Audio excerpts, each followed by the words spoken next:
माझ्या स्तरावर जे काय करायचे अजितदादांकडून करून घेतलं आणि 1.25 महिन्यांनी मुख्यमंत्र्यांनी माझ्यासारख्या मंत्रिमंडळातल्या मंत्र्याला विचारलं तुझं काय काम होतं. म्हणलं आता विसरलो. हे असले नेते आहेत का नाही? हात वर करा बरं. ही रक्कम काय फार मोठी नाही आहे, पण आपल्या सगळ्याला मिळाली.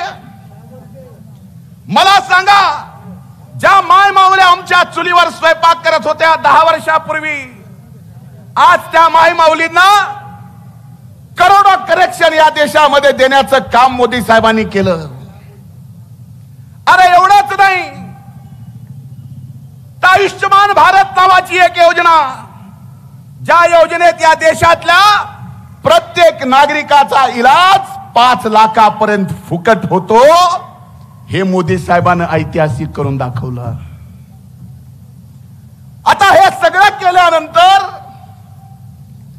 एनडीवर, मोदी साहेबांवर टीका काय केली जाते की एनडी आणि मोदी साहेब जातीपातीचं धर्माचं राजकारण करतायत. मी आपल्याला प्रश्न विचारतो, 140 कोटी जनता याच नागरिक आपल्या देशात आहेत, त्यापैकी 80 कोटी लोकांना मोफत राशन दिलं जातं. मोदी साहेबांच्या सरकारने त्या 80 कोटी लोकांना मोफत राशन देताना तो कुठल्या जातीचा आहे, कुठल्या धर्माचा आहे, याचा विचार केला का?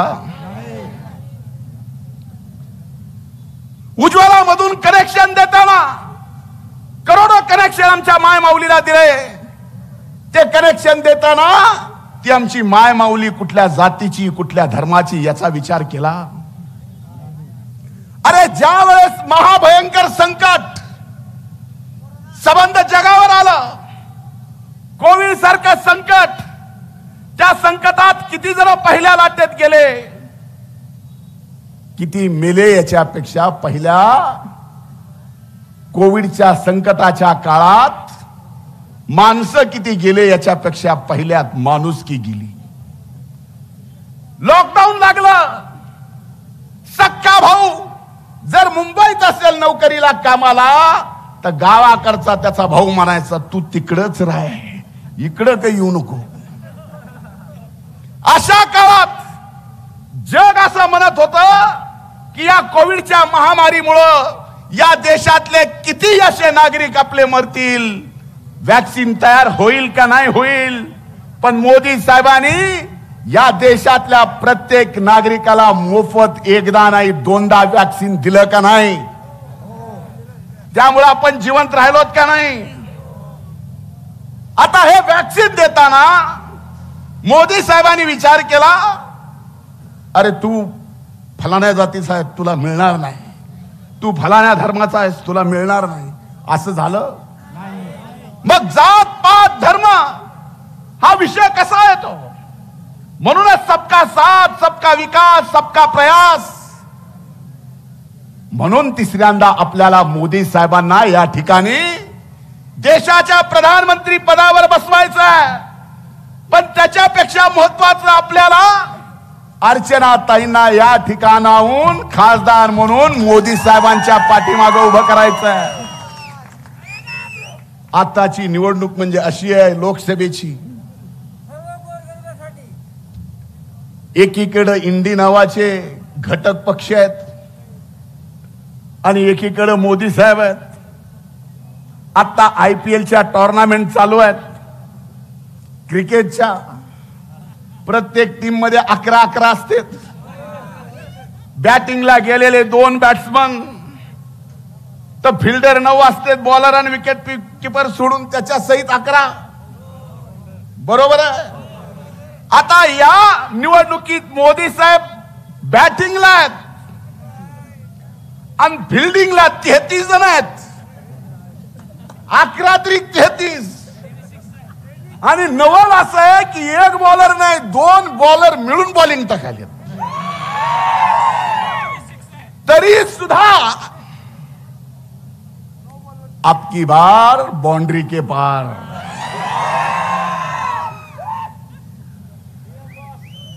अशी ही निवडणूक आहे, अशी निवडणूक मी कधी पाहिली नाही. आज या धाराशिव मध्ये या लोकसभेच्या मतदारसंघाच्या विकासाची ब्ल्यूप्रिंट जी राणादादांनी या ठिकाणी आपल्या सगळ्यांच्या समोर मांडली, त्याच्यातले अर्धे काम आपण मंजूर केलेत, अर्धे काम मंजूर करायचेत. आणि ज्यात 3.5 शक्तीपीठापैकी एक शक्तीपीठाचं स्थान आई भवानी ज्याला आपण म्हणतो ते तुळजापूरचं याच धाराशिव मध्ये. आई भवानीच्या शब्दाने सांगा की आपल्याला हे 3.5 पीठापैकी सर्वात महत्वाचं शक्तीपीठ जगाच्या नकाशावर जर आणायचं असेल तर आपला मोदी साहेबांचाच खासदार इथून निवडून गेला पाहिजे.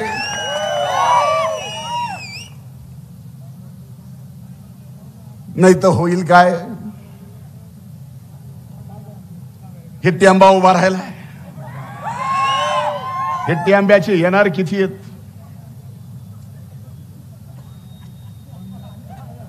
तिथं संसदेमध्ये इथल्या खासदारांनी कधी तोंड उघडून भाषण केलेलं मी तर पाहिलं नाही.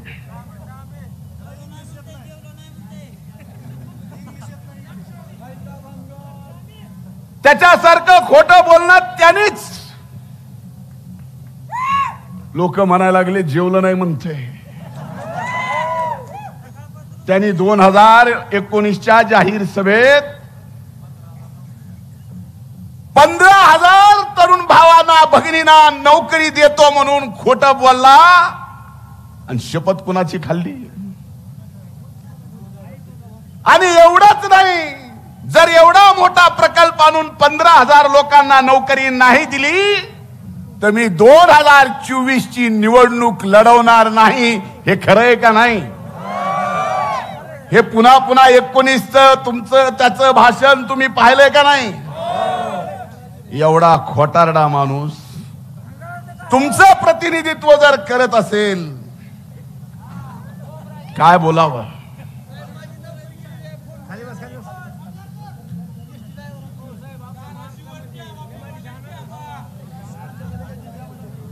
आज आपला MIDCचा प्रश्न असेल,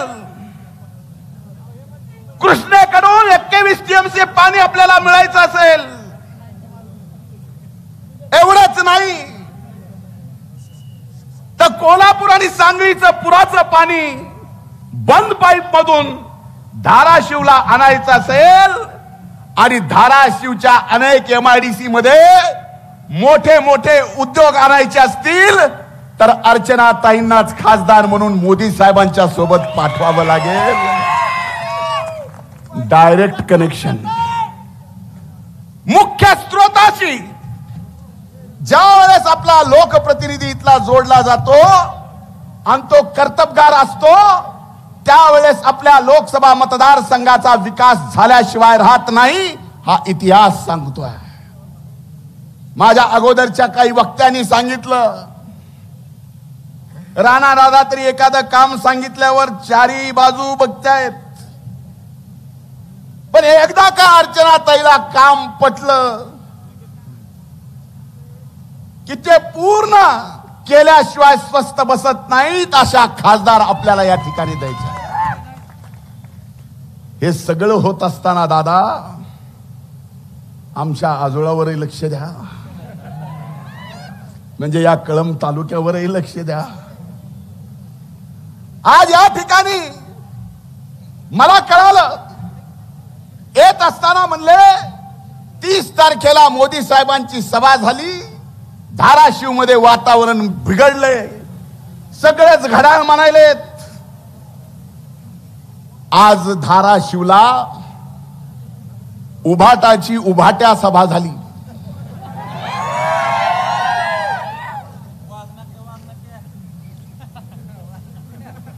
आणि बोलताना असं बोलत होते,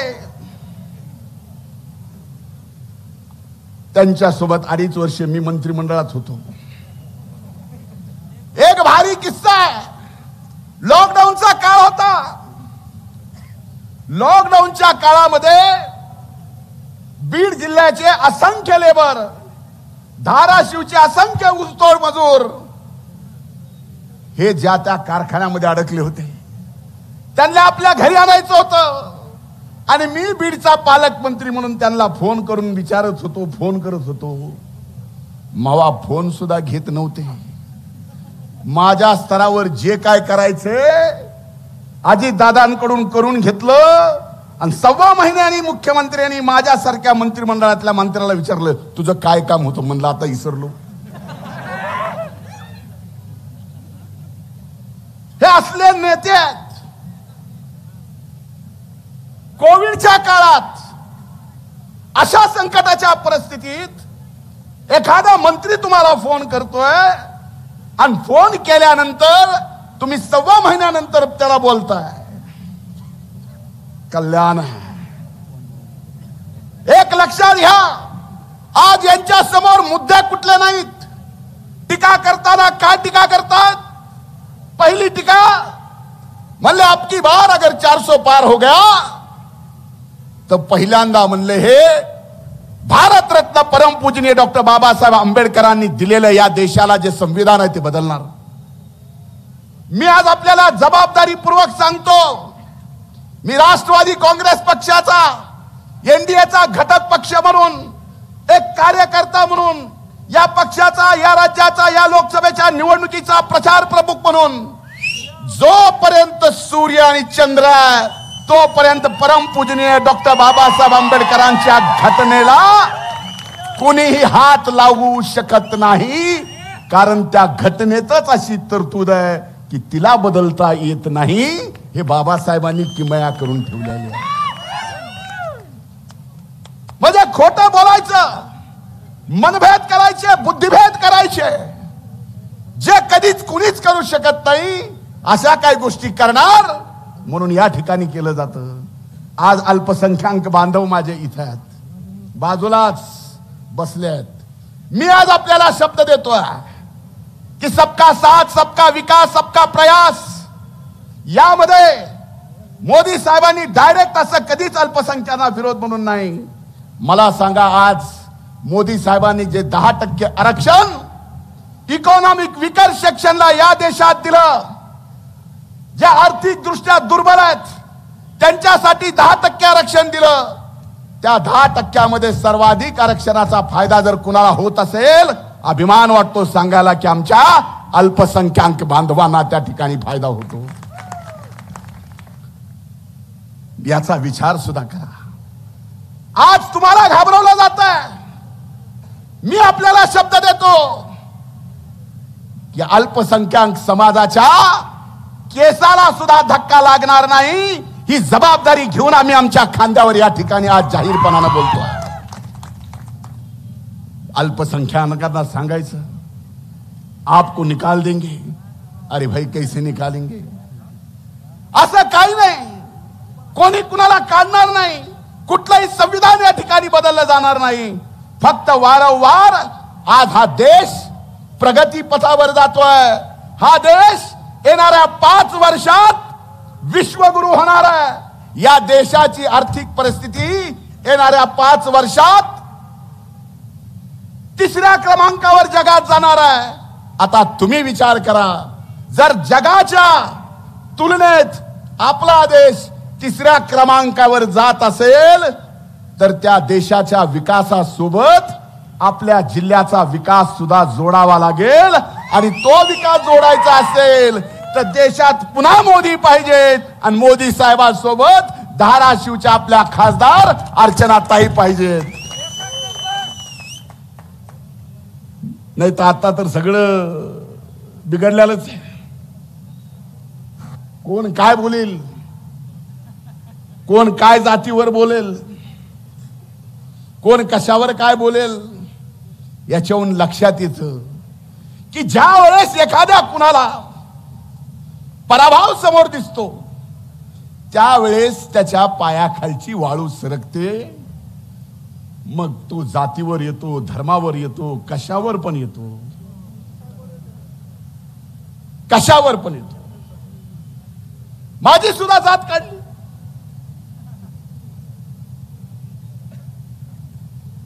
मी भाषणामध्ये कधीच कुणावर वैयक्तिक टीका केली नाही.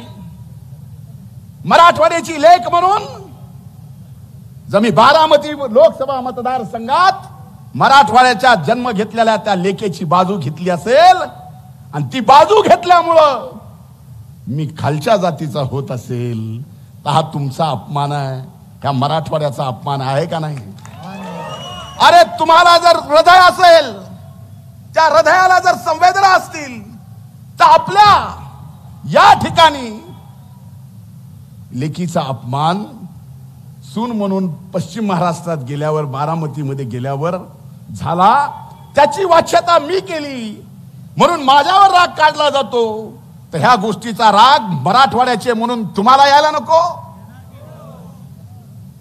अरे उद्या आपल्याला लेकी आहेत त्या कुणाच्या तरी घरी सून म्हणून जाणार आहेत. आपल्याही घरात कुणाची तरी लेक सून म्हणून येणार आहे. पण एखाद्या एवढ्या उत्तुंग नेतृत्वानं फक्त एक निवडणूक जेव्हा जिंकायची आहे म्हणून आपल्या लेकीसारख्या सुनला सुद्धा परक म्हणावं, ह्याचा अपमान तुम्हाला कुठेतरी वाटला पाहिजे. हा अपमान वाटत असेल, तुमच्या मनामध्ये संवेदना असतील, राग असेल, तर तो राग तुम्हाला येत्या 7 तारखेला घड्याळच्या समोरचं बटन दाबून या ठिकाणी व्यक्त करायचा, विसरायचं नाही. आजच्या या निवडणुकीत बऱ्याच गोष्टी बोलले. 15,000 नोकऱ्या कुठे आहेत माहित नाही. कुणीतरी भंगाराचा विषय काढला. भंगार भंगार भंगार लय चाललं होतं. आता जे भंगार आहे त्याच्या भंगारावर मी तरी काय बोलून भंगार हो.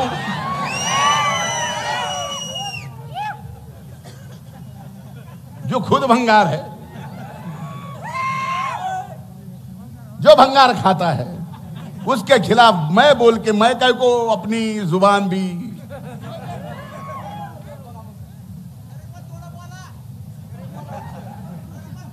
ते तुझ्यासाठी ठेवलंय.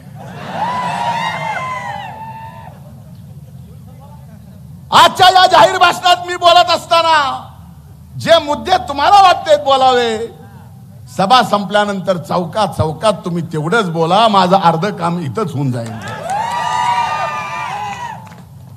आज या धाराशिव लोकसभा मतदारसंघात बीड असेल, धाराशिव असेल, आपण मागासले म्हणून जरा तुमची परिस्थिती तर बीडपेक्षा बरी आहे.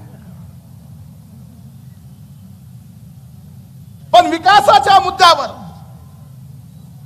राजकारण होणार आहे का नाही? का फक्त फोन उचलतो म्हणून काय काम आहे? फोनच उचलतो, हॅपी बर्थडे म्हणतो,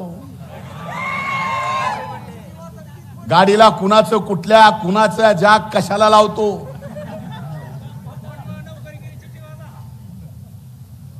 आणि अशा सगळ्या परिस्थितीमध्ये विकास गेला बाजूला. तुम्हाला 21 टीएमसी ते तिकडलं पाणी जर कोल्हापूर सांगलीचं पुराचं आणलं तर आज धाराशिव मध्ये जेवढी ऊस उत्पादक क्षमता आहे, कोल्हापूरच्या बरोबरीने धाराशिव जिल्हा सुद्धा ऊस उत्पादकांचा जिल्हा होईल. मी आज आपल्याला सांगतोय, आज आपण दुष्काळाला सामोरं जातोय आणि दुष्काळाला सामोरं जात असताना या वेळेस एकतर पिकलं नाही, जे पिकलं त्याला भाव मिळाला नाही. मग सोयाबीन असेल, कापूस असेल. आज या राज्याचा कृषी मंत्री म्हणून माझ्या सर्व सोयाबीन उत्पादक आणि कापूस उत्पादक शेतकऱ्यांना शब्द देतोय की निवडणूक झाली, आचारसंहिता संपली की सोयाबीन आणि कापूस उत्पादक शेतकऱ्याला या महायुती सरकारनं 4,500 कोटी रुपयाचं पॅकेज या ठिकाणी जाहीर केलं. सोयाबीनला हेक्टरी 5,000 रुपये, 2 हेक्टर मर्यादेपर्यंत. कापसाचं ठरायचं क्विंटलावर द्यायचं का हेक्टरावर द्यायचं, तेवढंच एक राहिलं. पण शब्द देतो की आता सुद्धा मधल्या काळात अवकाळी पाऊस आला, अनेक शेतकऱ्यांचं नुकसान झालं, फळबागाचं नुकसान झालं. याचं सुद्धा मदत याचं सुद्धा अनुदान हे महायुतीचं सरकार NDRF आणि SDRFच्या नियमाने तुमच्या खात्यावर डायरेक्ट पाठवल्याशिवाय राहणार नाही, हा शब्द मी या निमित्तानं आपल्याला देतो. पण एकच लक्षात घ्या, ही निवडणूक देशाच्या प्रतिष्ठेची निवडणूक आहे. जर तुम्हाला थोडाही देशाभिमान असेल, तुम्हाला थोडाही राष्ट्राभिमान असेल, आपण कुठल्या जातीत जन्माला आलोत, कुठल्या धर्मात जन्माला आलोत हे महत्वाचं नाही. ज्या देशात आपण राहतो त्या देशाचा जर देशाभिमान असेल तर जगाची प्रतिष्ठा, जगाच्या समोर आपल्या देशाची प्रतिष्ठा मोदी साहेबांनी एवढी वाढवलेली आहे की आणखीन वाढून आपला हा भारत देश जगातल्या सर्व देशाचा विश्वगुरु करायची संधी आपल्याला या ठिकाणी आलेली आहे. ज्या पिढीनं अनेक गोष्टी पाहिल्या भोगल्या त्याच पिढीला हे आपल्या डोळी, याच देही याच डोळी बघायची वेळ येणार आहे. आणि हा देश अभिमानासाठी, राष्ट्राभिमानासाठी ही निवडणूक महत्वाची आहे. म्हणूनच आपकी बार, तीसरी बार, आपकी बार. खूप खूप धन्यवाद. जय हिंद, जय महाराष्ट्र. 7 तारखेला अर्चनाताईच्या घड्याळासमोरचं बटन दाबा आणि ऐतिहासिक विजय द्या. आणि माझ्या या आजोळ्यातल्या, माझ्या तालुक्यातून, या जिल्ह्यातल्या सर्व तालुक्यापेक्षा जास्त मताधिक्य या कळमधून द्यावं ही विनंती करतो. थांबतो. धन्यवाद. जय हिंद, जय महाराष्ट्र.